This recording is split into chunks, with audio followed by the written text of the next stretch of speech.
ce qu'on a besoin, c'est que la parole de Dieu vienne nous toucher, prenne vie en nous. Et c'est pas moi qui peux le faire. On le sait très bien. Et j'aime dire que lorsqu'on prie la parole, on rencontre la parole faite chair. Et s'il y a, au lieu que vous soyez là, de devoir tout noter, ce qui est important en fait, c'est que certains des versets qu'on va partager ce matin, vous puissiez les prendre et après les transformer en prière pour rencontrer celui qui est la parole. Et c'est une des choses pour moi qui est importante. Et la deuxième chose, c'est que je ne vous demande pas de croire ce que je vous dis ce matin, si vous ne pouvez pas vous le voir pour vous-même dans la parole de Dieu. Je crois que c'est acte... je ne sais pas si c'est acte 17, non c'est pas acte 17, mais c'est les Béréens en fait, qui, quand Paul venait en fait, il cherchait toujours pour voir en fait si ce qu'il disait était juste, et pas avec un esprit critique, mais simplement, mais nous on veut la vérité, je ne sais plus qui a dit qu'il avait cherché la vérité, c'est ça, la vérité c'est une personne. Et je discutais avec un jeune d'Interjeunes. Ils ont fait un camp explosion où ils ont rencontré Sylvain. Et pour nous, on est plus dans une catégorie d'âge où on sait comment c'était la louange il y a 30, 40 ans. Il était tout étonné. Il ne s'était jamais posé la question depuis quand est-ce qu'il y a des instruments, plus d'instruments dans l'adoration, dans nos églises. Et il était étonné de découvrir que la génération de Sylvain a ouvert la porte. Et c'est super, moi je suis la génération d'après, j'habitais à la Belgique, en fait mes parents étaient missionnaires et on avait ces cassettes de louanges qui venaient de la Suisse, qui amenaient autre chose. Et donc moi j'ai eu la transition et de voir qu'est-ce que Dieu travaille dans les générations. On parlait juste avant qu'on est tous en train de vieillir. C'est pas, et puis, c'est pas un secret. Et puis de voir comment les différentes générations considèrent les autres générations. Et de voir que la génération jeune aujourd'hui construit sur ce qui a été fait. Et c'est pas simplement ça, c'est que Dieu, en faisant ce qu'il a fait dans la génération, on parle d'amener la créativité et la diversité musicale dans l'Église. Dieu ne voulait pas simplement faire ça dans une génération et puis que ça reste là dans cette génération. Non, il faisait ça parce qu'il avait quelque chose à construire là-dessus. Et chaque génération construit sur l'obéissance de la génération d'avant. Et pour moi, en tout cas, qui suis la génération d'après, je suis énormément reconnaissant de ce qui a été fait et de ce qui continue à être fait et de ce qui porte l'Église, parce que moi j'ai pu m'appuyer et apprendre là-dessus. Et je crois que ça sera la même chose avec la génération en fait, de mes enfants. C'est la beauté générationnelle et je voulais souligner ça parce que ce jeune il était tellement étonné que c'était pas depuis toujours au fait qu'on avait l'abondance et que des gens ont dû travailler à ça en fait. Et ça n'a pas été toujours facile. Ce matin j'ai 2 buts que j'aimerais poursuivre avec nous. C'est tenir ferme. Pour nous, qui sommes entrés dans cet appel un petit peu plus des maisons d'adoration, des maisons de prière, de se tenir devant Dieu. Et le deuxième but, c'est faire de nous des ambassadeurs. Parce que ce message, cet appel, il n'est pas juste pour la maison d'adoration d'Yverdon, il n'est pas simplement juste pour les maisons de prière. En fait, Dieu va dire dans Isaïe 56, ma maison, et j'en ai qu'une, il n'en a qu'une, ma maison sera appelée une maison de prière. Ça, c'est la finalité. La finalité, c'est la Nouvelle Jérusalem.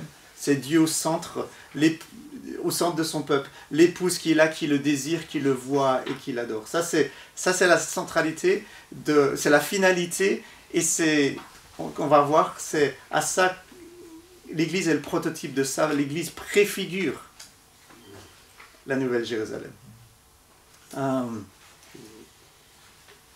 Il y a ce verset il y a un homme, Paul va nous dire dans Colossiens 4, c'est un homme qui s'appelle Épaphras.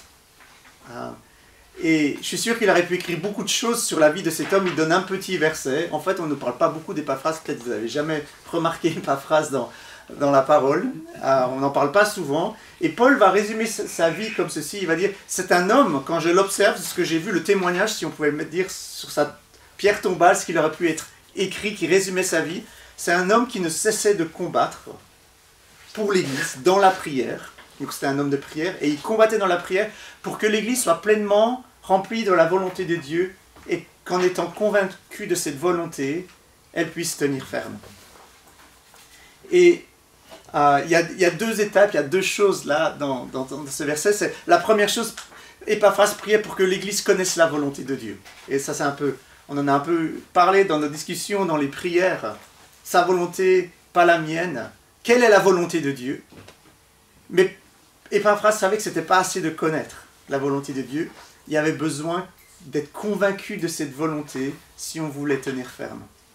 Et de passer de la connaissance, de savoir à être convaincu, je crois que c'est là où le combat est, parce que c'est ça, c'est ce processus qui coûte le plus. Et j'aime dire que pour que nos cœurs prennent la forme de la volonté de Dieu, ou quand nos cœurs prennent la forme de la volonté de Dieu, c'est là qu'on en est convaincu. Dernièrement, on se rappelait des 69 ans de quand Jim Elliot et ses compagnons, je ne sais pas si ça vous dit quelque chose, ont donné leur vie en prêchant pour l'évangile chez les Oka en Équateur. Ça vous dit peut-être rien du tout. Mais il a écrit une phrase intéressante, cet homme, parce que déjà quand il étudiait la théologie, ses amis lui disaient « Mais pourquoi est-ce que tu veux partir prêcher l'évangile aux personnes non atteintes, au peuple non atteint, parce que tu pourrais faire un pasteur brillant, une carrière brillante aux États-Unis comme pasteur. » Et dans son journal, il avait écrit « Il n'est pas fou celui qui donne ce qu'il ne peut pas garder pour gagner ce qu'il ne peut pas perdre. » Je vous le répète une fois. Il n'est pas fou celui qui va donner ce qu'il peut de toute façon pas garder, mais pour gagner ce qu'il ne peut pas perdre, ce qui ne peut pas lui être enlevé. C'est l'évangile simplement. Hein. Et il était convaincu que Dieu voulait atteindre les Oka. Ce n'était pas simplement une connaissance, il était convaincu. Ça lui a permis de tenir ferme, même face au danger de la mort. Et ça, c'est le processus. C'est que pour être convaincu, de passer de connaissance à être convaincu, il y a toujours ce rapport entre perdre et gagner. Je me rappelle quand j'étais au début de ma vingtaine, Dieu me mettait des choix à faire dans ma vie. Et je lisais à ce moment-là un livre et je me disais, ce livre-là, le mauvais titre, il porte le mauvais titre, ça aurait dû être plutôt « Tout à perdre ». Parce que moi j'ai l'impression que ce qui nous empêche des fois de donner des choses à Dieu, c'est qu'on a l'impression de tout perdre. Sinon ce serait facile, si on me disait « Donne ça et tu gagnes $1 million », ce serait facile de donner mes 100 € qui me restent. En fait. Mais au fait, le temps où tu donnes et tu as l'impression de perdre ou tu as l'impression de gagner, et bien en fait des fois c'est des années où des fois tu ne le vois même pas. Et c'était bien sûr ce livre qui avait le juste titre, hein, « Tout à gagner » de Lawrence Cunningham. Je suis sûr que vous pouvez encore vous le procurer, il est encore édité. C'est l'histoire de sa vie. Au fait, dans sa vie, au début de sa vie, il y avait vraiment tout à perdre. L'impression qu'il y avait tout à perdre. Et souvent, lorsqu'on veut se tenir ferme, c'est qu'il y a des choix qu'on doit pouvoir faire pour être convaincu. Et on doit passer par cette partie où on a l'impression de tout perdre. Et là, bien sûr, on parle de deux monuments du travail missionnaire, hein, qui sont Jim Elliot et Lawrence Cunningham. Et ce matin, j'aimerais qu'on puisse mettre devant nous la volonté de Dieu. Quelle est la volonté de Dieu? Je vais le dire différemment. Quel est le désir le plus profond du cœur de Dieu? Qu'est-ce que Dieu veut? C'est la première étape pour la connaître. Et après, c'est l'œuvre du Saint-Esprit et notre cœur de coopérer avec la grâce que Dieu va nous donner pour nous en laisser convaincre et accepter de perdre pour gagner. Lorsque je parle de ce sujet, j'imagine Dieu comme un artiste peintre. Je ne sais pas s'il y a des artistes peintres ici qui aiment peindre, qui sont créatifs. Moi, c'est pas mon domaine, je suis vraiment pas bon là-dedans. Mais si on imagine que l'histoire de l'humanité ou l'histoire de la rédemption, c'est une immense fresque. Et que Dieu est l'artiste, et c'est une fresque qui est grande, rappelez-vous, chez les Égyptiens, en fait. C'est une fresque qui raconte une histoire. Et j'aime voir l'histoire de l'évangile comme il était une fois. Je ne sais pas si vous avez déjà posé la question, comment est-ce que je pourrais raconter Genèse à Apocalypse à mes enfants, en commençant il était une fois. C'est une histoire. Et là, Dieu a peint cette fresque, elle est super belle, il y a beaucoup de séquences, elle est super bien détaillée, les couleurs sont extraordinaires. Et je crois que le désir le plus profond du cœur de Dieu, c'est la couleur dominante qui traverse cette fresque de bout en bout. Et cette fresque, il y a des séquences, des passages qu'on connaît beaucoup mieux. Il y a, par exemple, il y a l'incarnation, la mort, la résurrection de Jésus, l'ascension, la Pentecôte. Tout ça, c'est des parties de fresques qu'on pourrait en parler, et puis d'autres qu'on connaît un petit peu moins bien. Et c'est normal qu'on connaisse ces moments parce que c'est l'apothéose, c'est le chef-d'œuvre de cette fresque. Et comme lorsqu'on lit un livre, on peut lire une histoire et tout d'un coup on arrive sur un chapitre qui est extraordinaire, qui est superment beau, qui nous touche, qui nous émeut, ou alors peut-être qu'il y a une intrigue qui est extraordinaire, mais si on s'arrête à ce chapitre parce qu'il est tellement bien, on ne connaîtra pas la fin du livre. Et si on va jusqu'à la fin du livre et qu'après on revient à ce chapitre, qu'on commence à le lire et le relire et le relire et le relire encore, on court le risque que si on perd le contexte des chapitres précédents et les chapitres d'après, eh ben on arrive au fait à une autre histoire que ce que l'auteur a vraiment écrit. Je ne sais pas si vous avez déjà posé cette question. Si Genèse 1 et 2 c'est la création, on est d'accord. Genèse 3 c'est la chute. Pourquoi est-ce que Genèse 4 c'est pas l'annonciation? Mais pas à Marie, mais à Ève. Genèse 5 c'est l'incarnation. Genèse 6 la mort et la résurrection de Jésus. Et puis Genèse 7 le problème du péché est résolu. Non, Dieu va établir un contexte sur des milliers d'années pour que Jésus puisse venir. Et la partie qu'on connaît beaucoup dans nos communautés, dans nos contextes chrétiens, c'est cette partie-là, là où Jésus vient. Mais si on se focalise là-dessus, on risque d'arriver peut-être avec une autre histoire que ce que l'auteur a vraiment écrit. Et c'est ça que j'aimerais regarder. Et il y a une chose qui est intéressante dans notre façon dont on voit l'évangile, c'est que comme on est les bénéficiaires de l'œuvre de la rédemption, eh bien, on peut penser qu'on est le centre de l'histoire. Jésus est venu pour nous parce qu'on est le centre, pour nous sauver de l'enfer, et puis ensuite, il répond à nos prières et il nous aide à passer une vie qui est pleine de bénédictions. Et je suis tellement reconnaissant que Dieu m'ait sauvé de l'enfer, et que lorsque j'ai des besoins, il répond à mes besoins. Mais le but premier de Dieu, c'est pas ça. C'est pas de venir me sauver de l'enfer, et le but premier de Dieu, ce n'est pas de me rendre une vie agréable. Le but de Dieu, c'est de travailler à avoir l'accomplissement du désir le plus profond de son cœur, s'accomplir. Ça, c'est ce que Dieu fait au travers de toute l'histoire. Et en fait, l'évangile, c'est la grâce que Dieu me donne pour me délivrer de ma propre histoire, de l'histoire où je suis au centre, parce que mon histoire, elle est misérable. Lorsque je suis le centre de mon histoire, ou le centre de l'histoire, c'est misérable. La conversion, c'est Dieu qui vient et qui m'invite à ma propre exécution, afin que je puisse ressusciter dans l'histoire d'un autre qui est extraordinaire, qui est bien plus grande, qui est glorieuse. Et ça, c'est le désir le plus profond du cœur de Dieu. Ça, c'est sa volonté. Et lorsqu'on parle de désir, c'est pas un simple souhait. Lorsqu'on parle que Dieu a un désir, c'est pas juste un souhait, il se dit, ce serait bien qu'une fois, quand même, si possible, je puisse. Non. Dieu est un feu dévorant. Et on voit ce qui se passe à Los Angeles ces dernières semaines. La caractéristique du feu, c'est que le feu va consumer tout. Tant qu'il a quelque chose à brûler, à consumer, il va le dévorer. Ça veut dire qu'il n'y a pas 1 centimètre, 1 millimètre carré de l'être de Dieu qui n'est pas complètement consumé par son désir, par ce qu'il désire le plus. Ça veut dire que ce qu'il désire, lui, c'est que nous puissions venir assez proche de ce feu et rester là assez longtemps pour qu'on puisse commencer à brûler ensemble. Ce n'est pas quelque chose où on a un ordre qu'on reçoit de quelqu'un, il faudrait que tu fasses ça et ça et ça. Ce n'est pas ça que Dieu désire. Dieu veut qu'on vienne dans la communion, qu'on se tienne assez proche de ce feu et qu'ensemble on puisse brûler.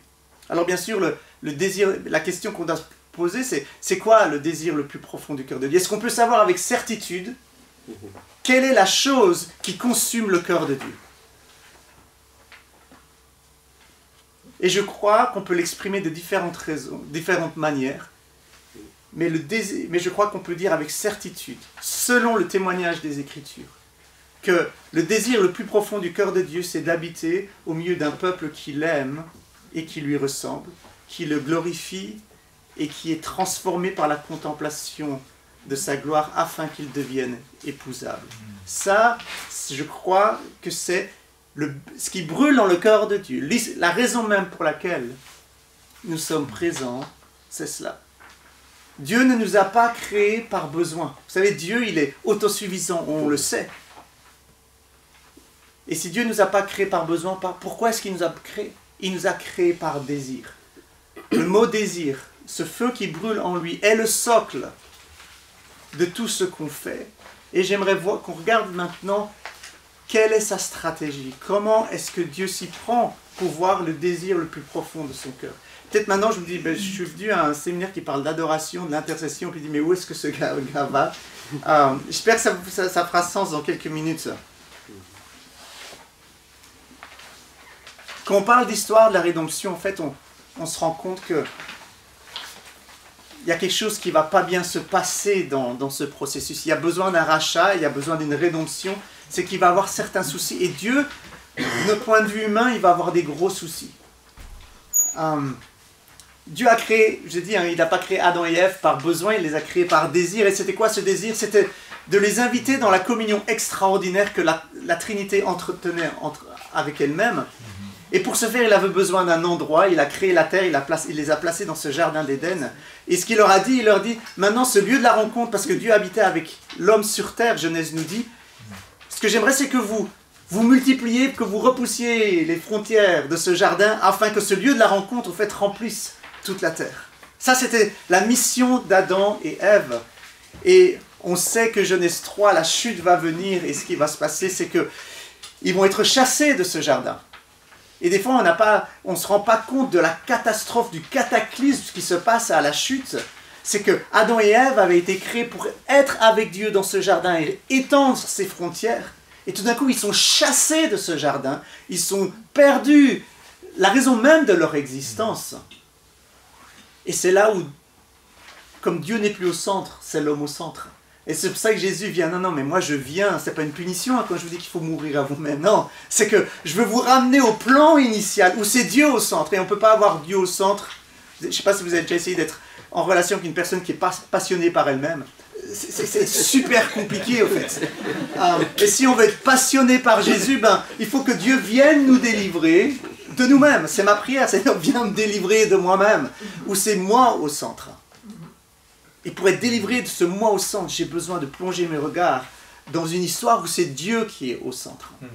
Et la question que Dieu s'est peut-être posée, je ne sais pas, il avait un choix. C'est le lot 1 était défectueux, Adam et Ève, 1 défectueux. Est-ce qu'on en refait un deuxième, avec un changement de programmation, un antivirus contre le serpent, enfin je ne sais pas, pour que ça se passe mieux la fois prochaine?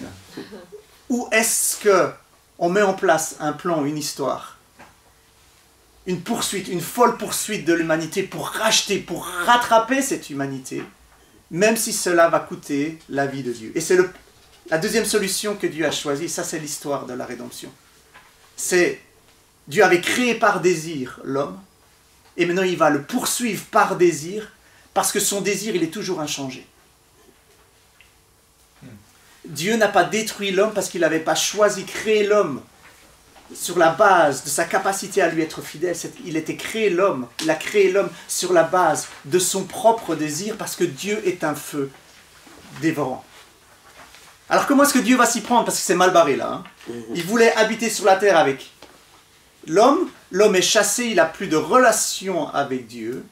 Donc les choses se présentent vraiment mal. Comment est-ce que Dieu va s'y prendre? Dieu va faire en petit ce qu'il veut voir devenir grand et remplir la terre. Ça, c'est sa stratégie. Et je pense qu'il l'a fait, il le fait encore maintenant. Dieu commence en petit, et souvent avec des conditions complètement impossibles. Parce qu'il va donner une prophétie d'une immense descendance à un couple âgé et stérile, qui est Abraham et Sarah. C'est pas génial, en fait, comme stratégie. C'est vraiment impossible. Et Dieu n'a pas peur de nos impossibilités. Parce qu'il travaille dans nos impossibilités. Et il va leur dire, toutes les nations de la terre seront bénies en vous. Et on va voir pour Abraham, on ne va pas regarder ça parce qu'on n'a pas le temps, mais pour Abraham, c'était un gros problème. La promesse, sa réalité, l'accomplissement, combien de fois il a dit, mais c'est pas possible, ça ne va pas jouer, il a essayé avec Eliezer, il a essayé plein de choses. Et tu vas dire, non, toutes les nations vont être bénies au travers de toi. Et c'était quoi cette bénédiction? C'est que toutes les nations verraient Dieu un jour sur le visage de Jésus-Christ. Et cette petite famille va grandir. On connaît l'histoire, je ne vais pas vous la refaire. D'ailleurs, toutes les références sont là si vous avez besoin de retourner voir les références. Mais cette petite histoire, cette petite famille, elle va grandir jusqu'à devenir un peuple. Et nous, je parlais avec ma fille en venant là, et je lui disais, mais on a tellement l'habitude d'entendre le peuple de Dieu. Pour nous, avec l'expression peuple de Dieu, l'Église, le corps de Christ, c'est quelque chose qui est tellement connu. Mais vous savez qu'il y a un temps où Dieu n'avait pas de peuple. Il y a un temps où Dieu n'avait pas de peuple, ça n'existait pas. Alors on doit poser, on doit pouvoir se poser la question, mais pourquoi est-ce que Dieu s'est voulu un peuple? C'était quoi le but? S'il n'y en avait pas, à un moment donné, il l'a créé pourquoi?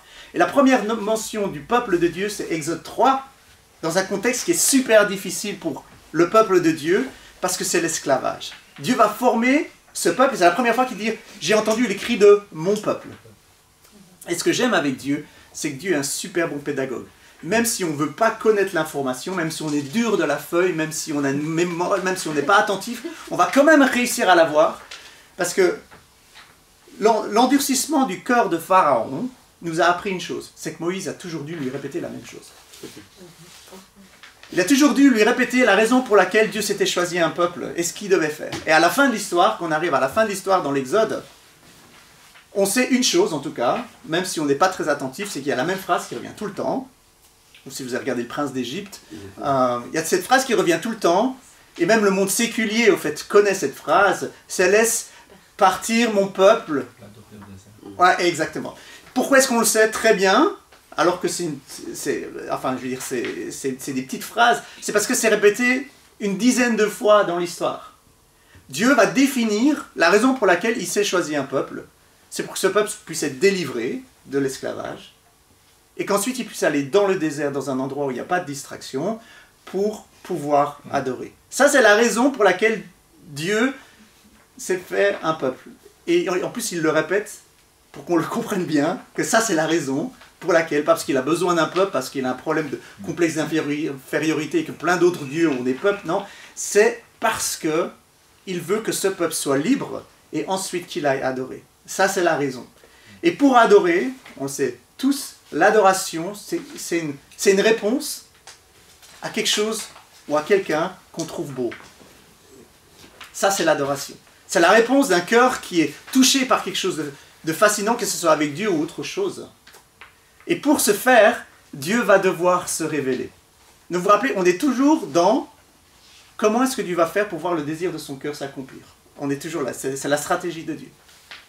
Et il va choisir d'abord une famille, un peuple, maintenant il le fait sortir de l'esclavage, et pour qu'il puisse adorer, il va devoir se révéler. C'est Exode 19, c'est le mont Sinaï, c'est cette rencontre extraordinaire, terrifiante aussi, entre Dieu et son peuple. Ce peuple ne savait pas qui était Dieu. Il n'avait aucune idée.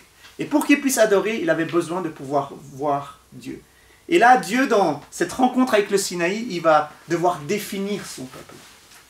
Et c'est ce passage où il lui dit « Tu es une nation sainte, un royaume de sacrificateurs ».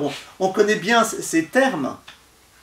En fait, ce qu'il est en train de dire, il est en train de dire « Vous êtes un peuple, mais vous êtes à moi. Vous n'êtes pas comme les autres. Vous êtes différents des autres. » C'est-à-dire que c'est à moi de vous définir. Vous ne pouvez pas laisser les autres peuples dire « Comment est-ce qu'ils fonctionnent? Comment est-ce qu'ils vivent? Comment est-ce qu'ils s'organisent ?» Non, vous ne pouvez pas parce que vous êtes une nation sainte. C'est à part. Vous êtes à part. Vous m'appartenez. Et puis après, il va leur dire, et vous êtes un royaume. Alors ça, c'est une bonne chose, vous êtes un royaume, mais pas comme les autres, parce que vous n'aurez pas de roi humain. Le roi, c'est moi. C'est moi qui vais vous protéger, c'est moi qui vais vous diriger, c'est moi qui vais vous nourrir, c'est moi qui vais pourvoir pour vous. Et la troisième chose qu'il va leur dire, c'est que vous êtes un royaume de sacrificateurs. Et le propre du sacrificateur, c'est qu'il avait accès à la présence de Dieu. Et ça, c'est la stratégie que Dieu est en train de mettre en place pour pouvoir voir le désir de son cœur s'accomplir. Et comme je vous ai dit, Dieu il fait les choses en petit d'abord. Et il va habiter dans un petit tabernacle, qui est le tabernacle de Moïse. Et il va se choisir une tribu comme la tribu qui va en faire les Lévites qui seront les sacrificateurs. De 12 qu'il voulait, encore là, ça ne se passe pas bien à cause du même problème toujours qui est le péché.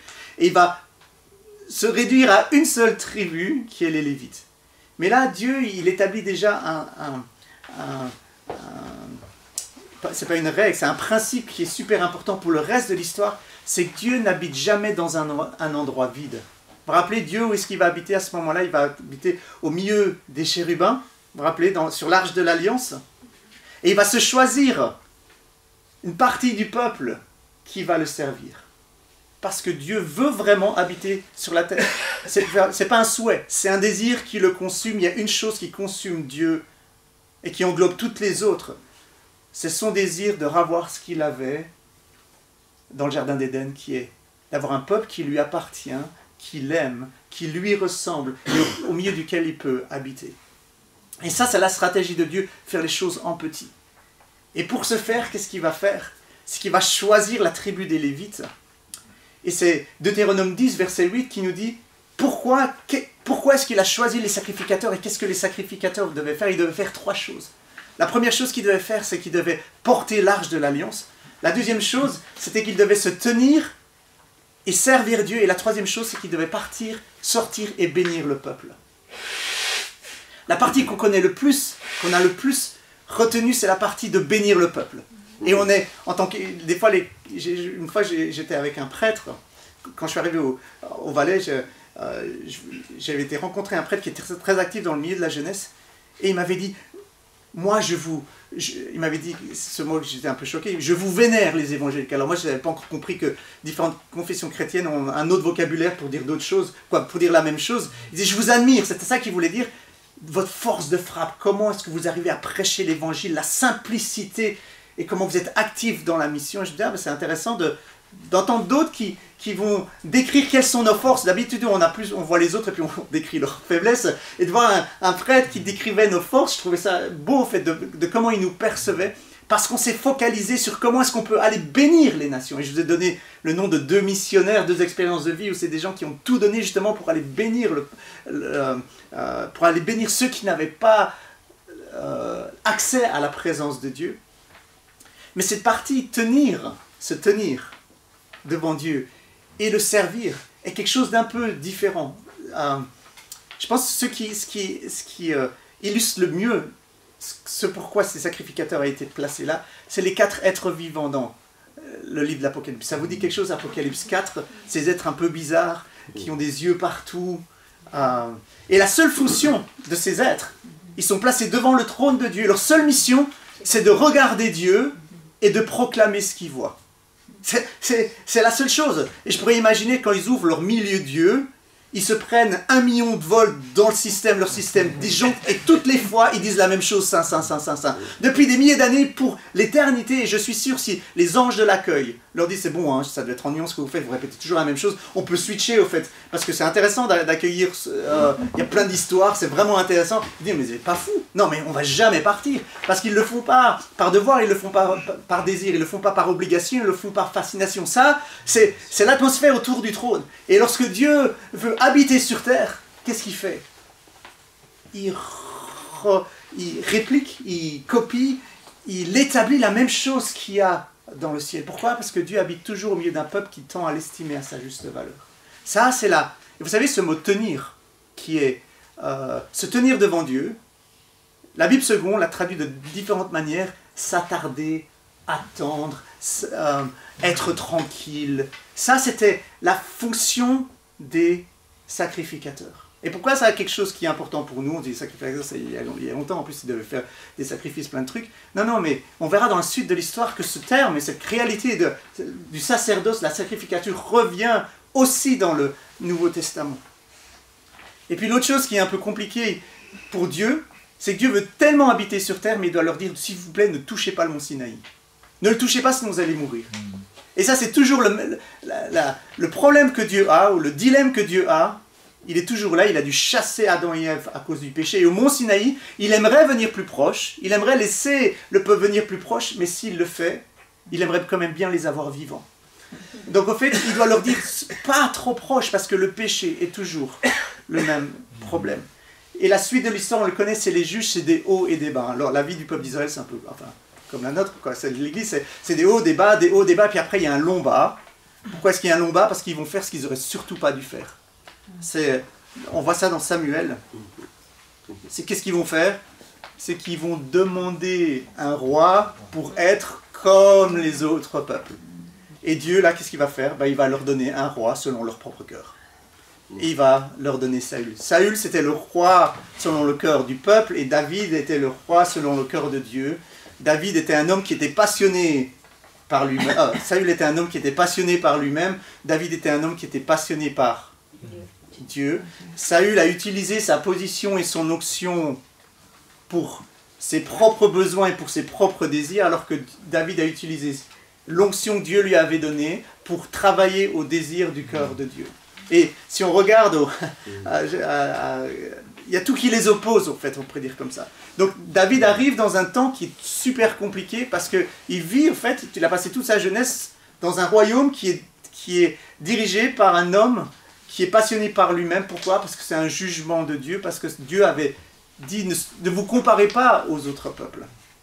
Vous savez que l'Arche de l'Alliance, qui était la présence de Dieu, pendant tout le règne de Saül, elle a été perdue.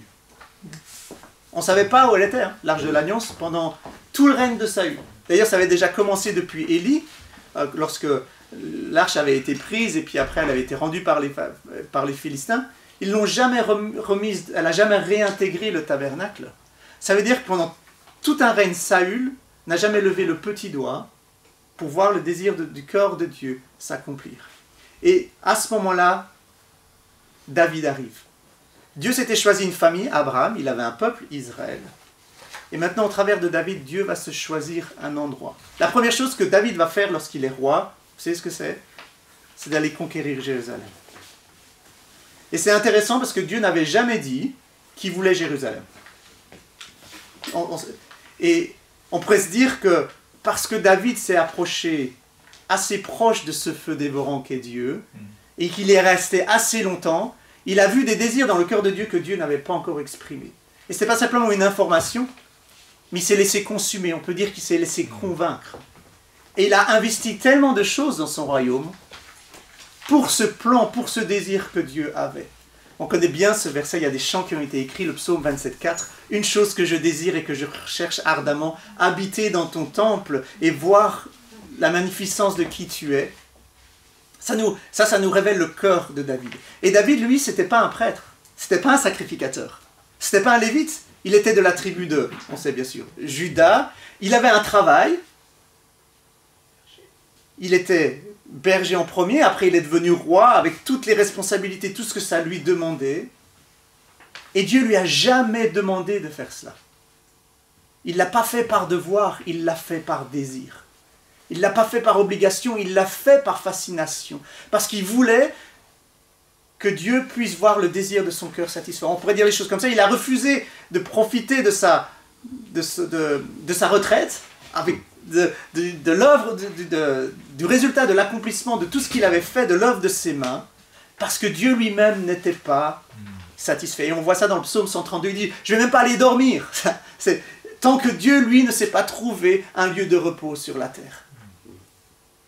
Et David va faire des choses folles. Vous savez, quand il a voulu ramener l'Arche de l'Alliance, il a un peu improvisé, puis ça ne s'est pas bien passé, Uza est mort. Et puis après, il va re-improviser, et là, ça va bien se passer. L'Arche de l'Alliance, elle était cachée tout le temps. Elle était normalement dans le lieu très saint, et quand on la bougeait, elle était sous une couverture. Mais il avait compris que Dieu ne voulait pas simplement être présent sur terre, il voulait être vu. Je ne sais pas si vous avez vu le verset que j'ai mis en ouverture fait de ces notes, c'est Jean 17, verset 24. Et Jean 17, 24, c'est Jésus juste avant la croix qui va exprimer son cœur. Il va dire, la raison pour laquelle je vais à la croix, c'est parce que je désire. Père, je désire que ceux que tu m'as donnés soient là avec moi afin qu'ils contemplent ma gloire. Dieu ne veut pas simplement être présent, il veut être vu, il veut être contemplé pour qui il est. Et David va faire la chose folle, il va amener l'arche de l'Alliance et il va la mettre sous une tente à la vue de tous. Je ne sais pas si les gens, combien de temps ça a pris pour le peuple d'oser regarder cette arche. Parce que quand les Philistins l'ont renvoyée après qu'ils aient eu plein de problèmes, 70 personnes du peuple d'Israël l'ont regardée et sont mortes.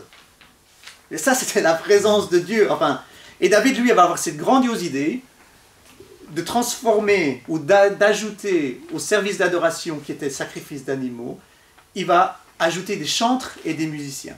Et ici, si vous êtes dans la louange, si vous êtes musicien, on a tous le même papa. C'est papa David. David va instaurer quelque chose qui n'existait pas. Et il y a même un verset dans la Bible qui nous dit qu'il a dû créer lui-même les instruments de musique, parce qu'ils n'étaient pas là. Donc c'est un gros travail, créer les instruments de musique, après apprendre à en jouer. Enfin, nous, on est bien avancés, on a construit sur le travail des générations précédentes. Et c'est ça que David va faire. Il va prendre des chantres et des musiciens de la tribu de Lévi, et on voit ça dans 1 Chronique 16, et il va leur dire, maintenant, vous voyez cette boîte, vous voyez la gloire, vous voyez l'arche de l'Alliance, vous n'avez pas envie de lever les yeux parce que vous vous demandez si dans 2 minutes vous êtes toujours vivant. Je vais vous placer là, c'est votre vocation pour le reste de vos jours. Vous allez regarder cette arche, la gloire de Dieu, et vous allez chanter ce que vous voyez. Est-ce que ça vous rappelle quelque chose d'autre? C'est le ministère des 4 êtres vivants. Pourquoi? Parce que David était tellement passionné par le désir de Dieu qu'il voulait voir Dieu, le désir de Dieu réalisé. Et il avait compris que pour ce faire, Dieu habite toujours au milieu d'un peuple qui tend à l'estimer à sa juste valeur.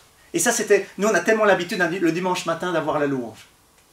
Mais dans le peuple de Dieu, comme un temps il n'y avait pas de peuple, il y avait un peuple, il y a aussi un temps où il n'y avait pas de musique, et puis un temps où il y a eu de la musique. Et ça, vous pouvez lire 1 Chronique 16, c'est super intéressant pour vous qui êtes appelés à ça. C'est super intéressant de relire cela.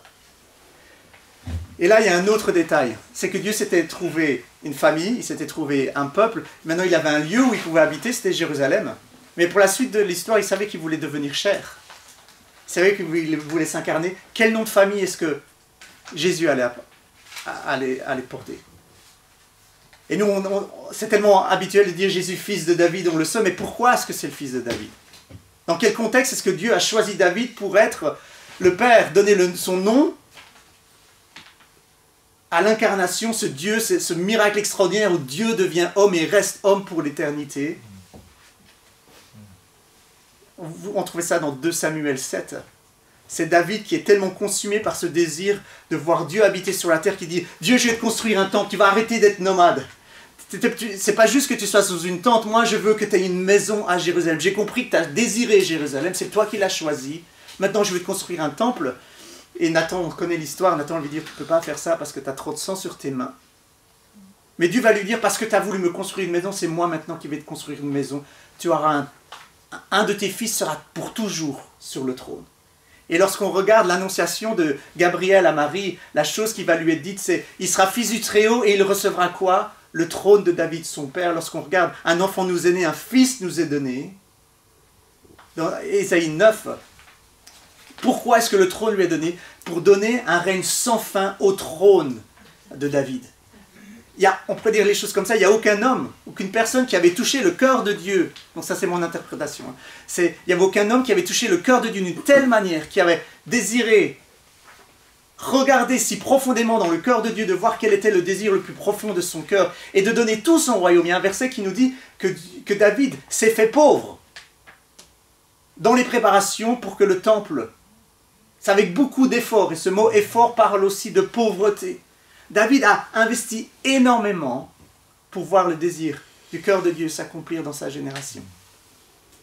Et la chose que je trouve belle avec David, c'est que David avait dû rencontrer Dieu d'une manière extraordinaire lorsqu'il était rejeté dans les plaines d'Israël.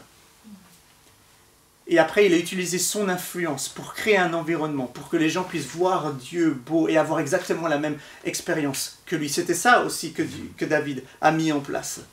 Il a utilisé son influence pour que les hommes, le peuple puisse avoir la même expérience que lui.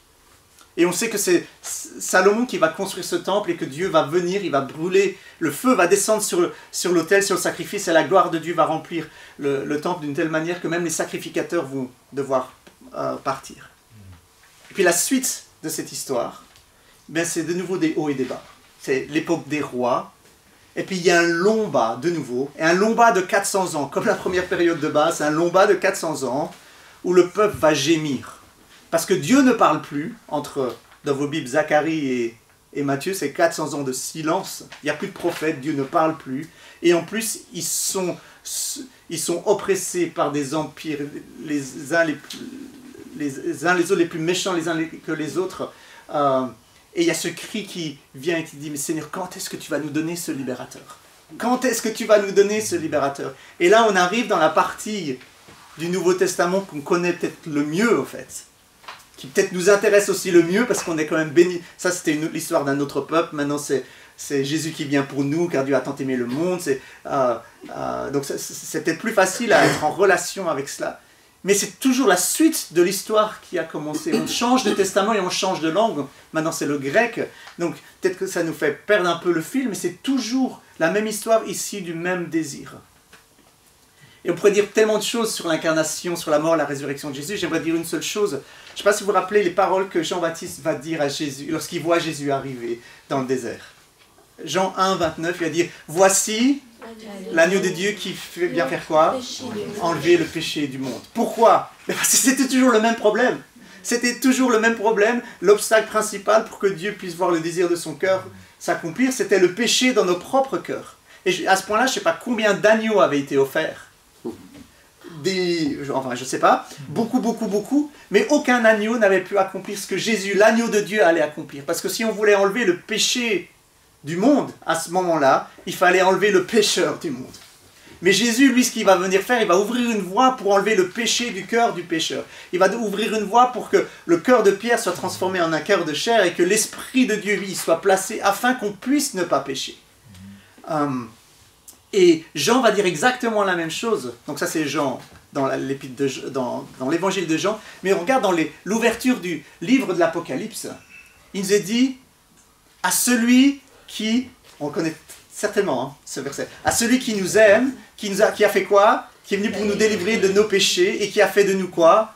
Un royaume de sacrificateurs pour Dieu son Père. À lui soit la gloire, à lui soit la puissance. C'était quoi le but de Jésus? Ben, c'était toujours la même chose que ce qu'il avait commencé. Sa stratégie, c'était de choisir un peuple. Et puis, là, il a dû choisir une tribu qui était sacrificateur, qui allait servir sa présence et après servir ceux qui n'avaient pas accès à sa présence. Et lorsque Jésus vient, je vous ai dit, Jésus, il n'est pas premièrement mort pour nous délivrer de l'enfer. La délivrance de l'enfer, c'est une bénédiction collatérale, si on peut dire les choses, à l'œuvre de la croix. Jésus est mort, il a souffert plus que tout autre homme pour faire de nous des sacrificateurs, parce que c'est au milieu d'un peuple qu'il estime à sa juste valeur où il peut habiter. Et en fait, Dieu a tant aimé le monde, Dieu a tant désiré le monde. Ce désir, il n'est pas nouveau. Hein. C'est le désir de la création, c'est le désir de la poursuite de l'humanité, effrénée.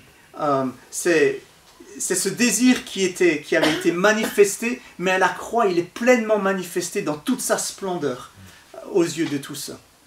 Et je vous ai dit que Dieu, au fait, il brûlait d'un feu extraordinaire et d'un désir profond, et qu'il n'y a pas 1 millimètre de son être qui n'était pas consumé par cela. Et à la croix, il le montre, parce qu'il n'y a pas 1 millimètre de son être qu'il ne va pas offrir. Jésus va se donner complètement. Pourquoi? Parce qu'il a un rêve, il a un but, c'est d'habiter au milieu de nous, afin que nous puissions voir sa beauté. C'est Jean 17, 24. Et la question qu'on doit pouvoir se poser, c'est, Dieu a répondu à tellement de nos prières. Dieu a répondu, enfin je suis sûr que si on devait faire maintenant un temps témoignage, combien de fois Dieu est intervenu dans vos vies? Enfin ce serait, on va pas le faire justement pour que je puisse continuer, parce que sinon on va mettre autant. Est-ce que nous ne pouvons pas aussi donner tout ce que nous avons pour que lui puisse voir le désir de son cœur s'accomplir? Et je crois que c'était face à la croix, les disciples ont dû se positionner. Et vous vous rappelez la suite de l'histoire, c'est Jésus leur dit restez à Jérusalem parce qu'il ne faut pas que vous partiez, vous allez recevoir un cadeau. Et dans la tête des disciples, je ne sais pas comment ça s'est passé, mais le rester, ça veut dire prier pour eux. Ils auraient peut-être pu jouer aux cartes, enfin il y a plein de choses qu'ils auraient peut-être pu faire, mais c'était rester, ne partez pas encore. Et ils sont montés dans la chambre haute. Et je pense pour eux c'était la réaction, qu'est-ce qu'on peut faire face à un tel sacrifice? Comment est-ce qu'on peut donner nos vies face à un tel sacrifice? Et dans cette chambre haute, il y a quelque chose d'extraordinaire qui va se passer. C'est que le temple, vous savez, la gloire de Dieu, elle était parvenue dans le deuxième temple d'Esdras. Quand le temple de Salomon a été détruit, la gloire de Dieu, elle est partie. Elle n'est plus jamais revenue. Et la manifestation de la gloire de Dieu, c'était le feu qui était descendu sur l'offrande, sur l'autel. Et là, dans la chambre haute, c'est 120 jeunes, plus ou moins, il y avait aussi Marie qui était là, elle était un peu moins jeune, mais c'est 120 qui étaient là, alors qu'ils sont d'un commun accord. Dieu est en train de faire une déclaration tonitruante. Il est en train de dire, voici le temple. Pourquoi? Parce que les langues de feu vont descendre. Le feu va descendre, cette fois, ce n'est pas un sacrifice animal, mais c'est un sacrifice fait de cœurs qui sont complètement dévoués. Et la deuxième chose, c'est que l'esprit ne va plus être extérieur, c'est que Dieu vient habiter à l'intérieur. Et puis la troisième chose, c'est que c'est plus un temple qui est fait de pierre froide, c'est un temple qui est fait de pierre vivante. Et là, tout d'un coup, en un instant, ces 120 qui n'étaient pas tous lévites, vont tous entrer dans cet appel de sacrificateur. Dieu va redéfinir, il va étendre ce qu'il avait commencé en prototype, en petit, avec Moïse et puis David. Le temple maintenant, c'est toutes les tribus. C'est ce qu'il avait dit, hein. Je veux un peuple qui est un royaume de sacrificateurs, pas juste une tribu, toutes les tribus. Et là, à la Pentecôte, Dieu voit le désir de son cœur s'accomplir un petit peu en plus. Ouais. Et puis la suite de l'histoire, c'est que Dieu avait dit à Abraham, toutes les nations seraient bénies autour de toi. Pas juste une nation. Et la question, c'est comment est-ce que Dieu va inclure toutes les nations dans cette histoire. Et juste avant d'aller là, j'aimerais juste dire quelque chose pour nous qui est des fois un peu compliqué. C'est qu'on a l'impression que l'Église naît de nulle part. À la Pentecôte, l'Église naît. C'est un début, c'est une nouveauté. Alors c'est une vraie nouveauté. Mais c'est une suite. Et je vous ai dit une chose qui ne nous aide pas pour voir ce fil conducteur, c'est la langue. C'est qu'il y a le mot « ecclésia » qui a donné « église ». Vous savez, dans la Bible des Septante, c'est la traduction de l'Ancien Testament en grec, qui s'est fait plus ou moins 300 ans avant Jésus. Lorsque Luc va écrire le livre des Actes, il connaît très bien quels termes grecs ont été utilisés pour traduire les termes hébreux de l'Ancien Testament. Et le mot « ecclésia », d'ailleurs dans la Darby, si vous lisez en Darby, ce ne sera pas le mot « église », ce sera le mot « assemblée ». En allemand, ça sera souvent Versammlung ou Gemeinde. Il n'y a pas de mot différent. Et chaque fois qu'on voulait parler de l'assemblée du peuple juif dans l'Ancien Testament, dans la traduction grecque de l'Ancien Testament, c'est le mot ecclésia qui est utilisé. C'est-à-dire que c'est une continuation. Alors bien sûr, c'est une ecclésia, une assemblée 2.0, parce qu'il y a tellement de choses qui ont changé, ou 4.0, je ne sais pas comment il faudrait le dire. Mais en fait, c'est une continuité. L'Église n'est pas née de quelque chose de tout nouveau. Non, c'était une église qui était 100% juive. Et la question qu'on va arriver maintenant, c'est comment est-ce que ça peut arriver, comment toutes les nations qui sont autour d'Israël et bien plus large, comment est-ce qu'elles vont être accueillies dans cette histoire? Et le livre des Actes nous révèle Corneille, bien sûr, acte 10, et puis acte 13, qui est l'envoi de Saul et Barnabas depuis l'église d'Antioche. Toujours la même histoire. On a commencé à Genèse, je sais que ça vous prend du temps, mais j'ai bientôt fini. L'histoire, c'est comment est-ce que les nations vont être greffées dans cette histoire pour que Dieu puisse habiter. Et on pourrait dire que Acte 13, c'est le début de la mission mondiale envers les non-juifs. Vous vous rappelez, il y a 5 hommes qui sont assemblés. Et Luc est très, très circoncis, très... en un verset, il nous dit le contexte dans lequel ils ont été envoyés. Et il dit, un jour, alors qu'ils rendaient un culte, adoraient, ça dépend des traductions, et qu'il jeûnait, le Saint-Esprit dit. Et on peut dire, bah, c'est sympa, c'était un dimanche matin, et puis il faisait ce qu'on fait. Non, non, c'était un jour, c'était pas que le dimanche matin, c'était quelque chose qui était habituel, il se rassemblait plus que le dimanche matin. Et puis la deuxième chose, c'est ce mot, adorer, rendre un culte, servir. C'est le mot liturgio qui a donné liturgie. On le voit 3 fois dans le Nouveau Testament. Pourquoi c'est important? C'est pas parce que je connais pas le grec. Hein. Donc tout ce que je sais, c'est les aides qu'on trouve sur Internet maintenant. Je n'arrive pas à lire le grec, donc ça, je ne suis pas un théologien comme ça. Mais ce mot liturgio, en fait, c'est le mot qui est utilisé dans la traduction des Septante pour décrire le service des sacrificateurs de se tenir et de servir. Ce mot servir là, c'est exactement le même mot qu'on a vu dans 2 Chroniques 16, où David va placer les musiciens. Et c'est aussi le même mot, en fait, qui est utilisé dans Deutéronome 10, verset 8, la première fois où Dieu va choisir ses sacrificateurs et va leur dire « Portez l'arche, tenez-vous devant moi et servez-moi ». Ce mot « servir », qui est servir la présence de Dieu, qui est devant lui, c'est ce mot qui est traduit dans l'Ancien Testament grec par ce même mot « liturgio » que Luc va utiliser. Il est utilisé que 3 fois dans le Nouveau Testament. Et qu'est-ce que Paul faisait? Simplement ce que Paul faisait, il construisait sur ce qui avait été construit avant, parce que c'est la même histoire. Je ne sais pas si vous avez déjà posé la question, d'où est-ce que Paul sort cette idée que si on veut être rempli du Saint-Esprit, si on veut que la parole de Dieu habite richement en nous, il faut chanter. Parce qu'on se dit, Paul c'est un théologien, c'est un missionnaire, qu'est-ce qu'il vient nous parler du chant? Mais ça ne sort pas de nulle part. Alors bien sûr, si on pense que l'Église a commencé là, ça sort de nulle part. Mais David, ce qu'il est en train de dire, c'est non, Papa David a posé un fondement important. Et nous, dans l'Église, on va continuer sur ce même fondement. Parce que Dieu cherche toujours à être rempli. Le temple, que ça soit notre temple à nous, il a besoin d'être rempli par la parole de Dieu et par le Saint-Esprit. Et la meilleure manière, c'est de chanter, parce que c'est ce qui se passe autour du trône.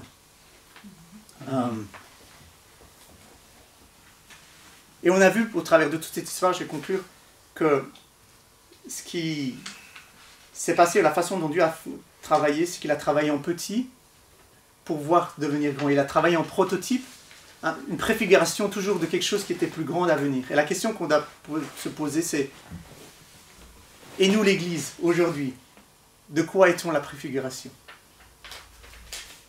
On préfigure quoi? C'est quoi le plus beau à venir? Et je vous l'ai dit en introduction, c'est la Nouvelle Jérusalem. Et si on lit la description de la Nouvelle Jérusalem, en fait, on voit que c'est le désir de Dieu, point par point, accompli. Apocalypse 21 et Apocalypse 22, on voit que c'est un peuple qui brûle du même désir de Dieu parce que c'est une épouse. Et l'épouse, le jour de son mariage,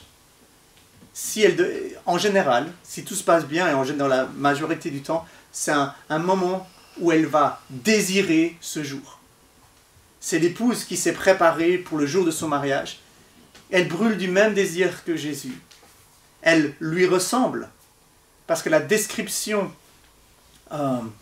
de la Nouvelle Jérusalem, elle est semblable à la description, par exemple, de Jésus sur le trône. Ils se ressemblent. Et puis, l'activité qu'ils font dans Apocalypse 22 au verset 4, 3 et 4, c'est qu'ils voient Dieu. Dieu a son désir. Père, je désire qu'il soit avec moi afin qu'il contemple ma gloire. Ils voient Dieu et ils le servent, ils l'adorent. Et la conséquence de ça, c'est qu'il n'y a plus de mort, il n'y a plus de maladie, il n'y a plus de souffrance, il n'y a plus rien du tout. Là, c'est Dieu qui vient me bénir.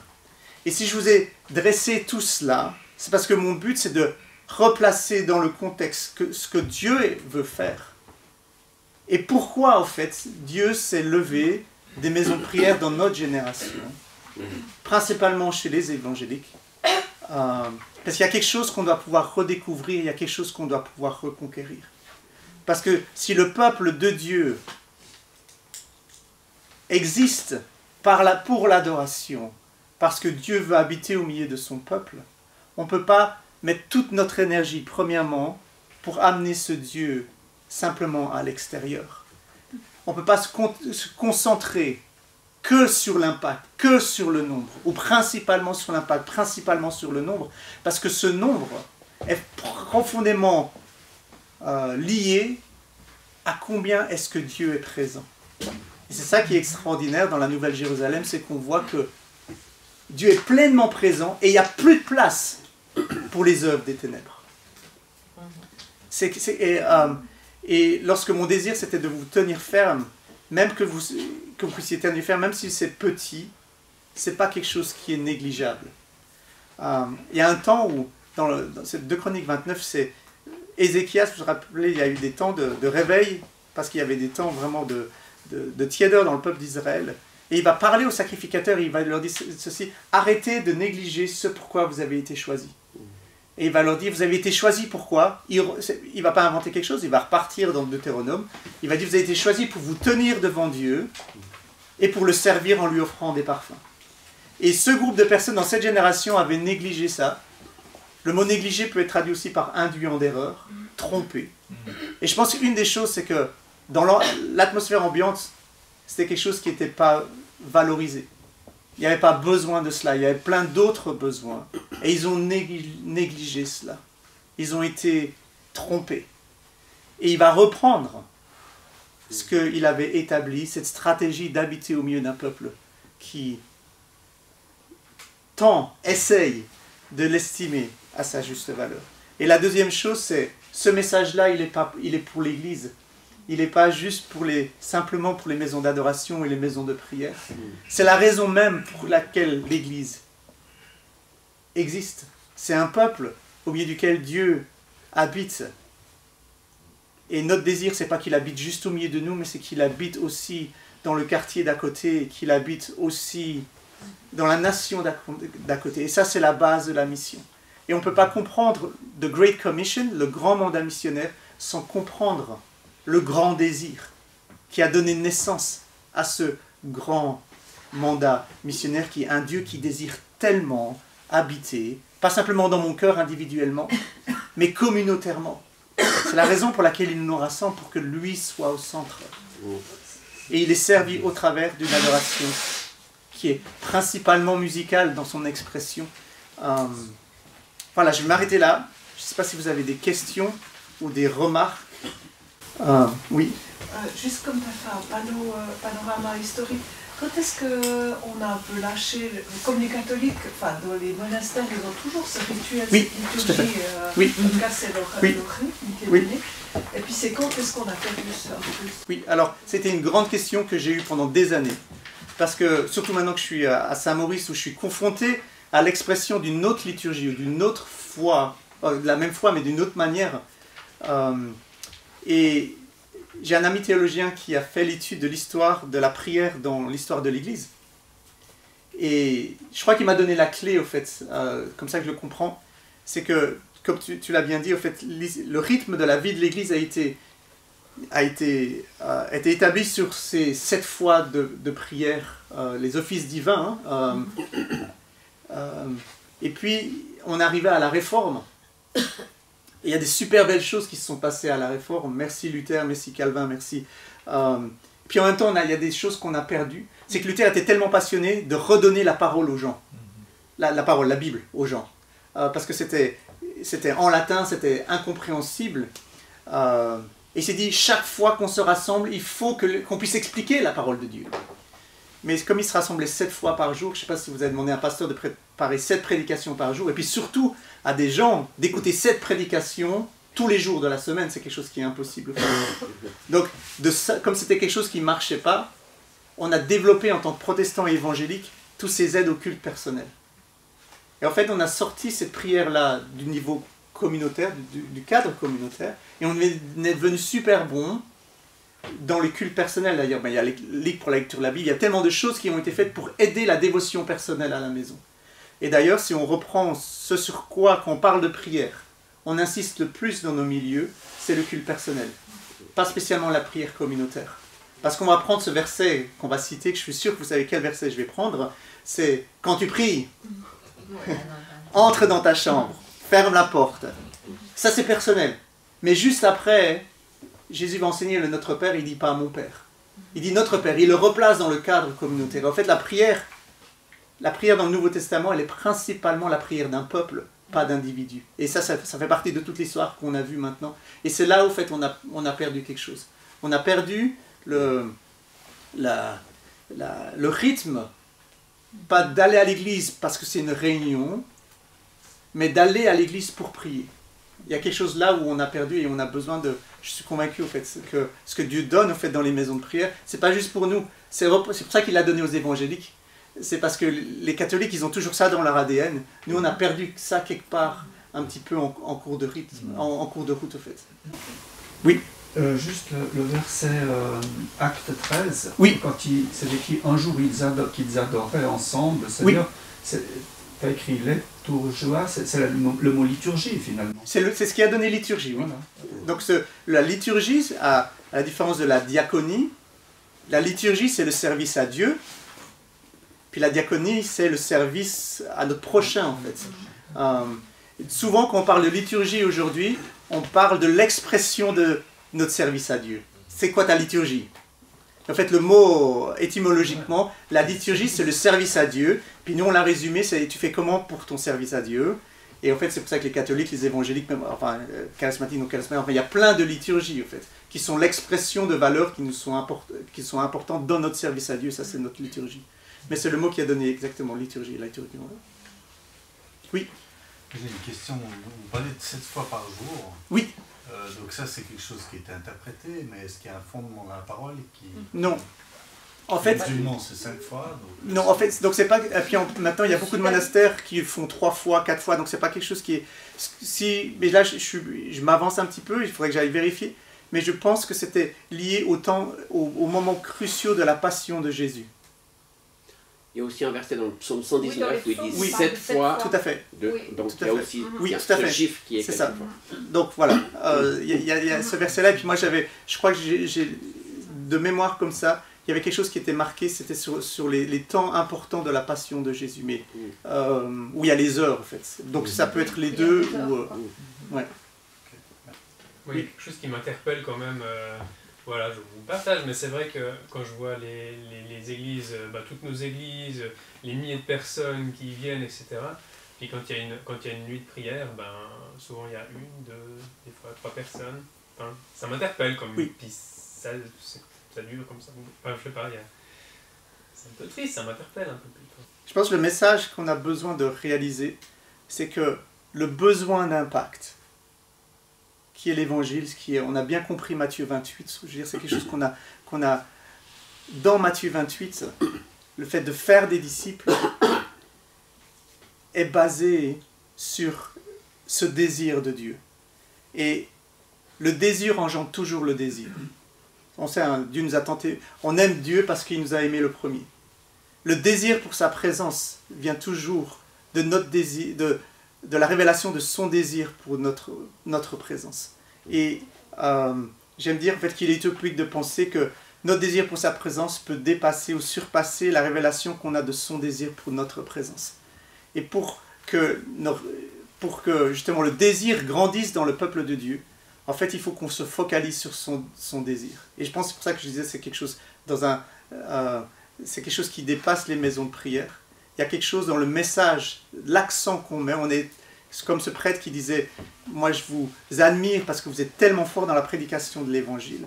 On est tellement fort dans la prédication de l'Évangile parce qu'on s'est focalisé dessus. On a travaillé, on a dédié des ressources, énormément de ressources. Mais on a peut-être ou certainement perdu de vue que ce mandat, il était issu d'un cœur qui désire tellement notre présence. Pas simplement ma présence individuellement, mais notre présence en tant que mode rassemblé, l'Église. Et je pense qu'une des choses, une des solutions pour la prière communautaire, si on parle de ça, c'est de rallouer des moyens pour réexplorer combien Dieu nous désire aujourd'hui de ce côté de l'éternité, pas simplement dans la Nouvelle Jérusalem. Tu dis de ce côté? De ce côté-ci, maintenant. Parce que, par exemple, le verset que je vous ai donné, juste pour dire un petit peu le contexte, c'est bien des fois d'être en contact avec d'autres confessions, parce que tout d'un coup, on peut prendre un peu des distances avec notre propre confession. On est né dedans, on pense que tout le monde pense comme ça et que c'est toujours comme ça. Jean 17, verset 24. « Père, je désire que ceux que tu m'as donnés soient là avec moi où je suis, Il y a une traduction qui a été faite par des évangéliques qui le met au futur. Père, je désire que ceux que tu m'as donnés soient là avec moi où je serai. On met ça dans le futur. Alors que le grec, alors je vous ai dit, je ne suis pas un théologien, mais cette partie « je suis », c'est tellement de foi dans Jean, « je suis la porte »,« je suis le chemin », c'est toujours la même, c'est vraiment du présent. Donc si on a tendance à mettre ça dans le futur, aujourd'hui on va se focaliser sur autre chose et on se focalise premièrement sur amener l'évangile, ce qui est super bon et on doit encore s'améliorer. Mais on a besoin de mettre la même intentionnalité sur la partie « je désire ». Te désire aujourd'hui, vous désire en tant que maison d'adoration aujourd'hui. Église d'Yverdon, aujourd'hui je vous désire parce que je veux que vous puissiez voir ma beauté. C'est pour ça que je vous ai créé, c'est pour ça que vous êtes, premièrement, c'est la première raison pour laquelle vous êtes un peuple. Oui. Ah, il y avait juste madame. Oui. Ben, il y a un moine orthodoxe qui disait justement, qui disait « acquiert la paix et des milliers autour de toi seront sauvés ».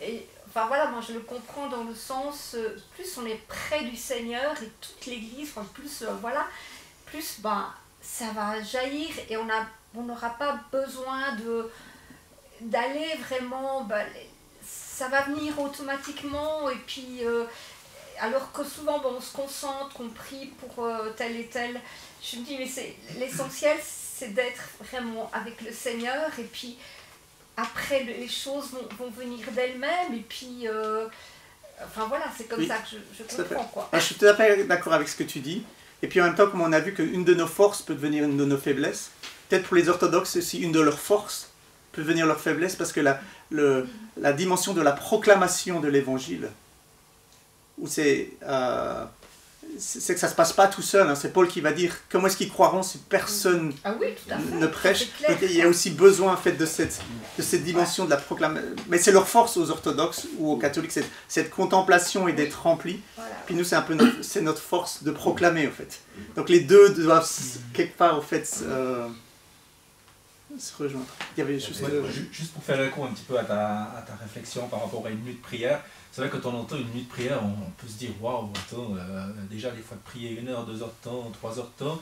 Mais pour moi, Dieu est un Dieu créatif, quoi. Il y a peut-être aussi la question de la créativité. Alors, j'ai jamais organisé une nuit de prière, mais je trouve le concept, par exemple, des tabernacles de louange intéressant. Dans chaque heure, quelqu'un amène sa pierre à l'édifice. Oui. Et on peut très bien imaginer, même si on dit qu'on est conduit par l'esprit, on est conduit par l'esprit, mais que par exemple dans une nuit de prière, chaque heure ce soit une personne différente qui amène quelque chose, qui aura prié avant, qui se sera mis devant le Seigneur, qui aura reçu quelque chose, mais qui amène quelque chose, et puis ça stimule, ça permet de construire, parce qu'on est un corps, quoi. Là tu es vraiment dans le contexte du corps, on veut construire quelque chose ensemble, et du coup là je pense qu'il y a des choses à exploiter, et finalement une fois que ça a pris, que ça fait envie, qu'il y a le goût et tout ça, des fois Sylvain il a dû nous arrêter, parce que sinon on aurait continué à prier pendant des...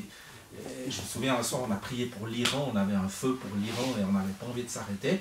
Et je pense qu'il y a des choses tout d'un coup qui peuvent comme ça se passer, quoi. Et l'endroit où Dieu nous promet la joie, il dit ma maison sera appelée une maison de prière et là je les réjouirai. Et là je les satisferai. Et en fait c'est comme si on dit mais Dieu t'es dans quel monde? Parce que notre expérience communautaire évangélique au sens large, hein, je parle pas de... En fait, on ne peut pas dire aux gens, est-ce que c'est l'endroit de la satisfaction ou de la joie? Donc, c'est-à-dire qu'il y a quelque chose qu'on n'a pas encore, en tant que corps large, qu'on n'a pas encore touché, parce qu'on n'a pas encore exploré. Je pense qu'on ne s'est pas donné vraiment les moyens, en fait. Parce que c'est là, c'est pas... Il n'y a qu'à voir, quand tu parles de votre expérience ici avec l'Iran, alors bien sûr, il y a des temps de prière qui sont plus feux d'artifice, que d'autres, ou enfin, je veux dire, où il y a plus... mais l'expérience de la prière devrait être l'expérience de la plus grande et de la plus profonde satisfaction. David va le dire, buvez à la rivière de mes délices, il y a d'abondantes joies dans ma présence. On va tous ces versets, on les connaît. Oui, tu voulais aussi... Oui. Thierry, j'aime beaucoup comme tu résumes toute la grande fresque et puis aussi ton cœur porter ces maisons de prière. C'est aussi, je pense, ici, on est plusieurs à porter ça. Quand tu vois la réalité, comment tu dis qu'on pourrait rejoindre nos communautés ou comment on pourrait les motiver, tu vois, et puis grandir là-dedans. Je pense que tu as réfléchi 25 fois ou comment tu le fais pratiquement. Alors, si tu veux, je vais être sincère et puis vulnérable. Hein. Suite à une expérience douloureuse que j'avais eue il y a quelques années, moi je suis maison de prière depuis 20 ans, enfin je veux dire à plein temps, je veux dire et puis il y a un shift qui est en train de se passer au fait où c'est pas simplement maison de prière mais c'est aussi église priante. Parce qu'on parle maison de prière directement, en fait c'est comme ça, moi je suis pas appelé à ça. Non, c'est l'église. L'église et j'ai fait une série de 9 sessions sur justement l'église priante. Et une personne après, pour te dire, hein, là je parle de mes frustrations, je veux dire, après ces 9, j'ai rencontré une personne qui a regardé ça sur YouTube et elle dit « Merci beaucoup. Ce que j'ai compris, c'est que je dois être plus actif encore pour Jésus. » Et je lui dis « C'est pas possible. » Et en fait, là tu dis « Mais en fait, c'est qu'on a des filtres. » Et peut-être des fois, c'est pas pour exagérer, mais je pense qu'il y a peut-être aussi des forteresses. Parce que la question qu'on doit pouvoir se poser, je pense, hein, c'est ça, c'est est-ce que je crois que Dieu désire ma présence aujourd'hui? Et combien désire-t-il ma présence? Et quand je dis personnel, parce que ça commence personnellement, moi ça a commencé personnellement, mais combien Dieu désire la présence de nos communautés pour lui, et à quelle intensité? Et je pense que là on touche sur un problème qui est théologique. Donc c'est enregistré, je vais faire attention pour que ça soit bien compris, mais notre force, je pense qu'il y a une partie de notre force qui est devenue une faiblesse. Et je pense qu'il y a une asymétrie dans nos milieux où j'ai déjà entendu que l'Église existe dans nos milieux pour la mission. Non. Quand on arrive là, en fait, c'est le but, c'est la fin de l'asymétrie. Comment est-ce qu'on pense que les gens vont s'arrêter pour se tenir devant Dieu? Attendre si on pense qu'on existe au fait pour faire des disciples. Je veux dire, premièrement, parce que Dieu nous a choisis par désir, on doit revenir au début, où en fait, on sait que c'est l'être avant le faire, mais c'est pas simplement l'être et puis on prend soin de soi, non, c'est l'être avec. C'est être avec et faire avec. C'est être avec Dieu parce que c'est la raison pour laquelle Dieu nous a créés. Et on doit revenir à ça. Et je pense que dans nos milieux, il y a besoin de toucher un tout petit peu à... Et là, je dis avec crainte et tremblement, parce que je sais que je peux être mal compris, mais à The Great Commission. Une église qui est... où la culture principale, ce qui est poussé, c'est Matthieu 28. Eh bien, on va avoir des problèmes à considérer Marc 3. Marc 3, 14, c'est Jésus qui dit « Voici pourquoi j'ai choisi mes disciples. » Et la première chose, il leur dit pas « Je les ai choisis pour les envoyer pour prêcher la parole et chasser les démons. » Il leur dit « Je les ai choisis pour les avoir avec moi. » Et en fait, on a besoin de se avoir avec moi, parce qu'on travaille par répétition. Hein. Je veux dire, quand on entend toujours le même message, et pas un autre, on va comprendre ce qui est important et ce qui est moins important. Et je pense que là, on touche, là c'est peut-être plus dans la théologie, et puis, mais dans l'approche, mais je pense qu'on a besoin d'ouvrir, moi en tout cas c'est ce que je veux faire, et ce que j'essaye de faire, c'est de rouvrir la discussion, sans dire justement que le mandat missionnaire est faux, je veux dire pas du tout, et là il y a eu Séoul, il y a eu le Lausanne 4, le congrès, j'ai mis mes enfants devant l'écran à midi parce que je voulais qu'ils comprennent le fait que l'église elle est large. Je veux dire, je voulais qu'ils aient ça, donc je suis à fond là-dedans, je suis moi-même missionnaire en fait. Je veux dire, mais on a besoin de réexplorer cette partie d'un Dieu qui désire. Parce que sinon, qu'est-ce qu'on va faire dans la Nouvelle Jérusalem? On va être perdu. Moi, ma prière, c'est Seigneur, j'aimerais que... Alors, ce sera un passage glorieux, mais je ne veux pas me sentir dépaysé. Je veux me sentir à la maison dans la Nouvelle Jérusalem. Parce qu'en fait, ce que je fais ici, mais en fait, c'est ce que je ferai là-bas. Et cette partie qui est éternelle, c'est cette partie de se tenir et d'adorer. Et je crois même que, vous connaissez peut-être, mais le premier mouvement missionnaire protestant, qui est le mouvement des Moraves, de quoi est-ce qu'ils sont nés? Ils sont nés de 100 ans de prière. Et leur dévouement en fait, juste en 2 minutes, le mouvement missionnaire des Moraves, en fait, ils ont un motto, la phrase qui les décrivait, c'était « L'agneau de Dieu est digne de recevoir la récompense à ses souffrances ». Ça, c'est ce qu'il est. Nous, on faisait ça parce qu'il est digne de recevoir la récompense à ses souffrances. Il a tellement souffert, il est digne de recevoir ce pourquoi il a souffert. Et la première fois que cette phrase a été dite, c'était 2 jeunes qui étaient dans un bateau, ils disaient au revoir à leur famille. Et ces 2 jeunes venaient de se vendre comme esclaves pour pouvoir aller prêcher l'évangile à ces esclaves. Donc en fait, je pense qu'il y a une peur qui est peut-être fondée, mais grandement infondée, que si on passe trop de temps sur Dieu, on va oublier les autres. Et en fait, ce qu'on voit, c'est que le dévouement en fait, de ces 2 jeunes qui étaient nés de la prière, en fait, a créé en eux un dévouement extraordinaire, peut-être l'ultime dans aller se vendre comme esclaves, enfin, pour que Jésus ait aussi des esclaves comme récompense à ses souffrances, qui est quelque chose d'absolument magnifique, au fait. Et si on pense juste, hein, là on pense 200 ans d'évangélisme, hein, sur The Great Commission, donc le mandat missionnaire, cette phrase-là, qui n'est pas biblique, mais qui est inspirée de la Bible fortement, c'est 200 ans. Ça fait 200 ans qu'on l'utilise, c'est Hudson Taylor qui l'a mise au goût du jour, si on peut dire comme ça. Mais l'Europe a été christianisée, où l'évangile est arrivé en Europe bien avant. Et si on pense Saint-Gall, je vous parlais des moines irlandais. Les moines irlandais, c'est Bangor, c'est 300 ans d'adoration perpétuelle.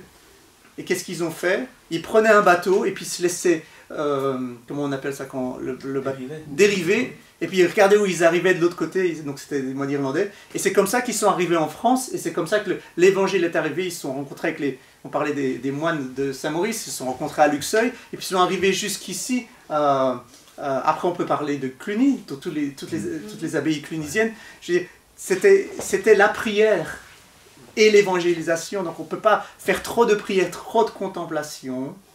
Il y a quelque chose qui va être formé. Et là on parle de l'impact.